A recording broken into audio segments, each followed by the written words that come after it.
Hello, Assembly District 78. I'm your representative, Chris Ward, and I wanted to bring you up to date on the latest for the month of September. With the end of session nearing, I wanted to go over some of my bills that are still making their way through the legislative process. AB 223, the Transgender Youth Privacy Act, aims to protect the privacy of transgender youth by requiring any petition for a change of gender or sex identifier filed by a minor to be kept confidential by the courts. Many of our documents in this day and age have become digitized and easily accessible to those who would do these youth harm.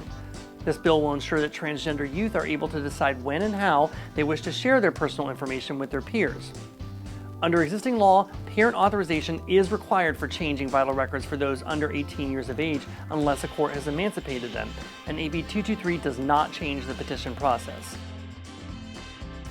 Larger vehicles like SUVs are disproportionately likely to injure or kill pedestrians, according to a 2020 study by the Insurance Institute for Highway Safety. Vehicles have also been steadily increasing in size and weight since the 1980s, with some models now weighing several thousand pounds.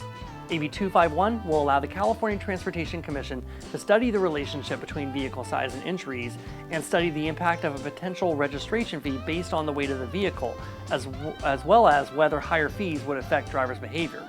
It would also look at how revenue generated from the fees could be used to improve safety features on the road for pedestrians and cyclists, including traffic calming measures like speed bumps and protected bicycle lanes.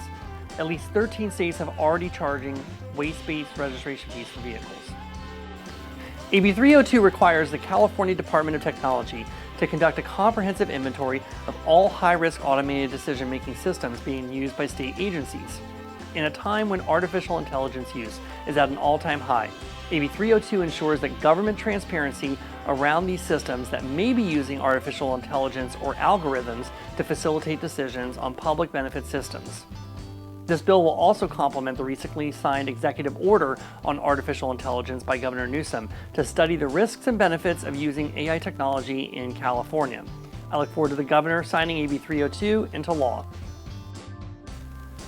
Finally, the Protect and Retain the Majority Vote Act, or ACA 13, protects the majority vote in our Constitution, ensuring that special interest groups cannot subvert the will of the people.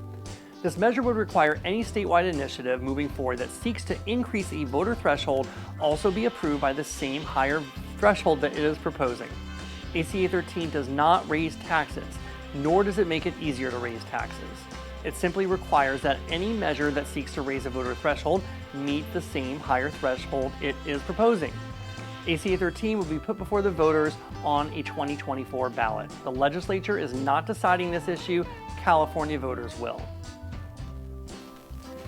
I am also pleased to announce that my bill, AB 30, was recently signed into law. AB 30 will broaden the Atmospheric River Research Program administered through the Department of Water Resources to connect reservoir and flood control operations with best practices in prediction modeling to optimize water management, increase storage, and reduce flood risk.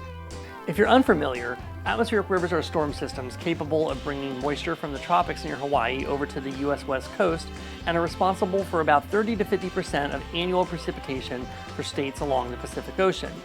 This law will help our water managers be better prepared for the future and help California mitigate the effects of climate change. Are you prepared for wildfire season?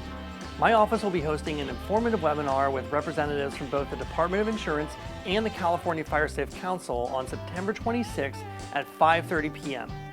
Topics covered will include how to protect yourself, your family, and your home from fire by home hardening, defensible space, and evacuation preparedness, as well as a question and answer session after the presentation for the host to answer any questions from the audience. To participate, you can simply fill out the Google form at the link below. With student loan repayments slated to begin again in October, I thought it would be a good time to share useful resources with constituents on the different types of student loans, your borrower's rights, and how to prepare to make payments again on September 19th. Representatives with Next Gen Policy and the California Department of Financial Protection and Innovation will be on hand to answer any questions that you may have. You can register at the link below. As always, I want to thank you for your support. I'm grateful to be your representative and work on these issues and so much more. One of the best ways to stay informed is to follow my social media accounts on Facebook, Twitter, Instagram, and Threads, where you can know in real time what developments are happening and what I'm working on every day. And if you ever need assistance, please know that my district office staff is available and ready to serve or answer any questions you may have.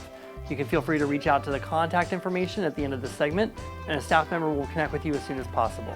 I wish you, your family, and your neighbors all the best.